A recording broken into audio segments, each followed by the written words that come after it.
Level पर जा रहे हैं। लेकिन ये बताइए ना, ये धमकी, ये चेतावनी और उसका असर, रिजल्ट, आउटपुट जो आ रहा है वो तो बेहद खतरनाक है। जी हिमांशु जी, ये कितनी भी धमकी दे दें, ये कितनी भी चेतावनी दे दें, इस देश में ट्रिपल कानून मुस्लिम महिलाओं ने बैन करवा करके ही दम लिया। आज कोई भी लेजिस्लेशन अगर पार्लियामेंट में आता है तो कुछ लोग यहाँ पे ऐसे पेंट करने लग जाते हैं जैसे ये सारा किया कराया सांसदों का होता है। ऐसा नहीं है भाई साहब। वो जो जन अपील होती है, उस जन अपील को सांसद महज रिप्रेजेंट करते हैं। आप अपनी कौम के अंदर बैठ करके अगर अपनी महिलाओं से बात करते, आप अगर अपने कौम के अंदर अपने मजलूम लोगों से बात करते, आपको पता चलता कि आप लोगों की नाक के नीचे वक्फ में क्या क्या गड़बड़ियां हो रही थी। आप लोगों ने वक्फ में जितनी प्रॉपर्टीज है उनको डिजिटाइज करने का काम मुस्लिम समाज ने नहीं किया। तो ये जितने स्कॉलर्स आकर के बैठते हैं और जितने मौलाना आते हैं, इनसे पूछिए ना क्यों नहीं अपडेट कर पाए थे आज तक आप स्वयं को। इतना आप लोग इतना नैरेटिव बना देश में, अभी भी बन रहा है कि भाई नमाज नहीं पढ़ने दिया जा रहा। बोलिए ना वक्फ की प्रॉपर्टियों को नमाज अदा करने के लिए। 8 लाख एकड़ से ज्यादा की जमीनें हैं मुसलमानों के पास, सिर्फ मुसलमानों के पास, होनी भी चाहिए, पर आप कीजिए ना वहां पर नमाज अदा। कौन से ऐसे लोगों को नहीं करने दे रहे? उनका सवाल नूर अहमद अजहरी साहब से था, जो गुजरात से उछल कर चले गए बंगाल और वहां के मुसलमानों ने उनको वोट दे करके उनको सांसद बनाया। कहाँ है वो? कहाँ है वो? अजहरी साहब यानी जितने मौलाना थे जो मुसलमानों के हितैषी और रहनुमा कहते हैं, उन्होंने खुद को तो अपडेट कर लिया, लेकिन जमीनी स्तर पर जो मुसलमान है उनको अपडेट नहीं कर पाए। उनको अभी भी यही कहते हैं कि तुमसे छीन लिया जाएगा सब कुछ तुम्हारा, आ जाओ सड़कों पर। आप बताएं हमें 2 बातें। एक तो आप भारतीय जनता पार्टी के जो नेता हैं उनका बयान आप निकलवा लें, विश्व हिंदू परिषद के नेताओं का बयान आप निकलवा लें, और जिन मुसलमानों का नाम आप दे रहे हैं उनके बयान क्या बात करें। वक्त की डिबेट पर आप आते हैं और आप पूरा बृहद फलक लेकर के बैठते हैं। बृहद फलक पर मैं भी बोलने लगूंगी। समाजवादी पार्टी के नेताओं ने क्या बयान दिया, संसद के अंदर भी क्या बयान दिया? देखिए वक्फ प्रॉपर्टी हमारे बुजुर्गों का दान है। ठीक है शुभराष्ट्र जी, वक्फ पर जवाब, सारी चीजों पर आपको उछलना है, सुनो ना, सिर्फ वक्फ पर जवाब। ठीक है, मौलाना उवाज करना है, लेकिन जिस विषय पर बात होती है। ठीक है शुभराष्ट्र जी, बताइए सिर्फ वक्फ पर। ये विषय अभी आया था, इसलिए बोला मैंने। अच्छा बोलिए, वक्फ पर बोलिए। आप मेरी बात सुने। वक्फ की संपत्तियां, वक्फ बोर्ड पहले भी हमने नहीं बनाए। बोर्ड जो बनाया है वो नूर अहमद अजहरी ने या नूर अहमद अजहरी के दूसरे रहनुमाओं ने नहीं उसको कायम किया है। जो बोर्ड कायम हुआ है वो सरकारों ने किया है, हुक्मरानों ने किया है। अब बोर्ड हमेशा सरकारों के ही अंडर कस्टडी रहा है। ये नहीं कि कोई मुसलमान आया उसने बना दिया कि इसे चेयरमैन बना दो। चेयरमैन वही बना है जिसे सरकार ने चाहा है। वहां सीधा सा सवाल था, देखिए ना, सीधा सा सवाल था कि गरीब मुसलमानों का कितना भला हुआ। सीधा सवाल था, गरीब मुसलमानों का कितना भला हुआ, बस ये बता दीजिए। गरीबों वंचितों को कितनी जमीन दी गई, बस इतना पूछ रहे हैं। भाजपा का बोलता है, जब भाजपा के प्लीज बता दीजिए, तो क्या आप इधर उधर बात कर रहे हैं? मैं सीधा सवाल पूछ रहा हूँ, बताइए ना, यही सवाल था उनका। इधर उधर वही बना रहे हैं। आप बताएं, देश के आंध्र प्रदेश और तमिलनाडु के जो मंदिर हैं उनकी संपत्तियां कितनी हैं? फिर मैंने आपसे पूछा ना, आपसे पूछा जा रहा है कि मुसलमानों के लिए जो क्या अजीब सी बात है, ये बिल्कुल अजीब बात है। कहा था कि नहीं, हमारे यहाँ सॉरी टू से हिंदू ये वही बात हो गई कि भाई आपको दिक्कत क्या है, नहीं कर रहे।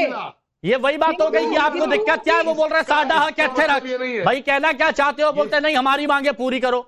अरे भैया आप बता तो दीजिए कि कितनी लोगों की समस्याओं को दूर किया। मैं आपसे कह रहा हूं कि वक्फ बोर्ड जो था पहले से ही हमारे हाथों में नहीं था। वक्फ बोर्ड सरकारों के हाथ में था, सरकार के चापलूसों के हाथ में था। उसमें खुर्द-बुर्द तब आप लोग कहां शांत थे? तब आप लोगों ने नहीं बोला, वजूद में आया तब आप लोगों ने नहीं बोला। विचित्र बात है, विचित्र।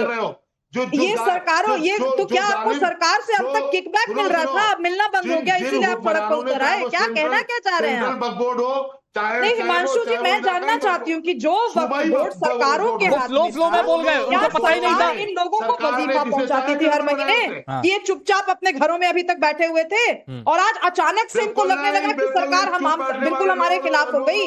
किस तरीके की घटिया बात है ये? घटिया शब्द कर रही हूँ मैं आपसे। बार बार पूछा जा रहा है आपने गरीबों के लिए क्या किया, नहीं बता रहे, नहीं बता रहे, बार बार सरकारों से नहीं बता रहे, क्योंकि आपके पास अपने अजहरी साहब से पूछा वक्फ के लिए, नहीं है। अजहरी साहब से मैंने पूछा वक्फ के लिए, तो बोल रहे हैं आंध्र प्रदेश में जाके देखो ना मंदिरों में क्या हो रहा है।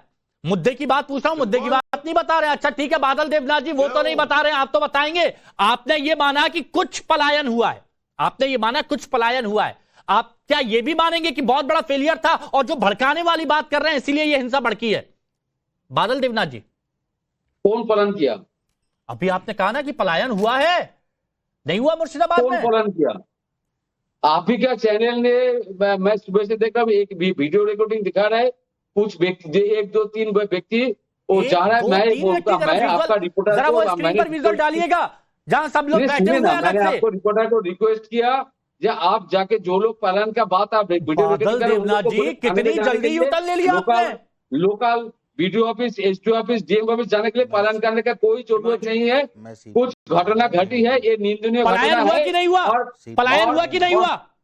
नहीं कोई पलायन नहीं हुआ। अरे तेरी, कौन बोला इतनी जल्दी यूटर्न? अभी थोड़ी देर पहले आपने बोला कि पलायन हुआ है, अभी थोड़ी देर पहले बोला। नहीं मैंने नहीं बोला पलायन हुआ। बादल जी मीम बन जाएगी बिफोर आफ्टर वाली, याद रखिएगा। नहीं आप रिकॉर्डिंग दिखाइए, मेरा रिकॉर्डिंग दिखाइए। मैंने बोला पलायन किया, कौन पलायन किया? थोड़ी देर पहले आपने बोला कि हाँ कुछ पलायन हुआ है और अब सीधे यूटर्न, और ये मैं आप ही को भेजूंगा। नहीं कितनी जल्दी यूटर्न लिया क्या? अच्छा मेरे को ये बता दीजिए बादल देवनाथ जी, प्लीज बताइए। बादल दा जो वीडियो आप दिखा रहे हैं ना, मैं आपको रिक्वेस्ट कर रहा हूँ, आपका रिपोर्टर के रिक्वेस्ट कर रहा हूँ, इन लोग को बोलिए लोकल थाने में जाइए, video office, SDO office, DM office, SP office. ये तस्वीरें देखिए, ये तस्वीरें देखिए, ये देखिए तस्वीरें, ये कौन है ये क्या वहां भंडारा चल रहा है? ये अभी शांत है बंगाल में, है? 3 दिन पहले का बात है। ये 3 दिन पहले का बात है, अभी बंगाल में बादल दा क्या ये 10 मिनट के अंदर कोई फोन आ गया क्या? ये 10 मिनट के अंदर कोई मैसेज आ गया कि भाई क्या बोल रहे हो? कोई मैसेज नहीं है, कोई मैसेज नहीं, कुछ नहीं है। अभी बंगाल में शांत है, सब लोग घर अभी शांत है ना? कुछ घटना घटी है और ये निंदनीय घटना है। कुछ लोग डर से बाहर आया था, लेकिन कोई पलायन का मतलब क्या है? तो ये क्या हो रहा है? ये क्या हो रहा है? अच्छा ये हो क्या रहा है ये बता दीजिए, ये क्या हो रहा है? ये क्या हो रहा है? ये क्या हो रहा है ये बता दीजिए ना। ये रोते हुए चेहरे नहीं दिख रहे आपको? रोते हुए चेहरे एक दूसरे जगह में नहीं जा रहा है। ये रोते हुए चेहरे नहीं दिख रहे? करूंगा ये देखिए आंखें देखिए इनकी, आंखें देखिए इनकी, देख लीजिए बादल साहब, आप ही के लोग हैं। डीएम ऑफिस जाइए, एसपी ऑफिस जाइए और लोकल वीडियो एसडी ऑफिस पर जाइए, ये होती है सरकार। और वहां से आपको बहुत बढ़िया पहुंचा दिया जाएगा, 2 मिनट के अंदर, 5 मिनट के अंदर बदल गए। लेकिन कोई पलायन नहीं हो रहा है। तो सिन्हा जी ये 10 मिनट में सब कुछ कैसे बदल गया? ये देखिए हिमांशु जी, पिछले 22 मिनट में ये जो विरोधी पार्टियां हैं केवल और केवल अनर्गल बातें कर रही हैं आपके शो में, जिसका ना सर है ना पैर है। पहले आपने खुद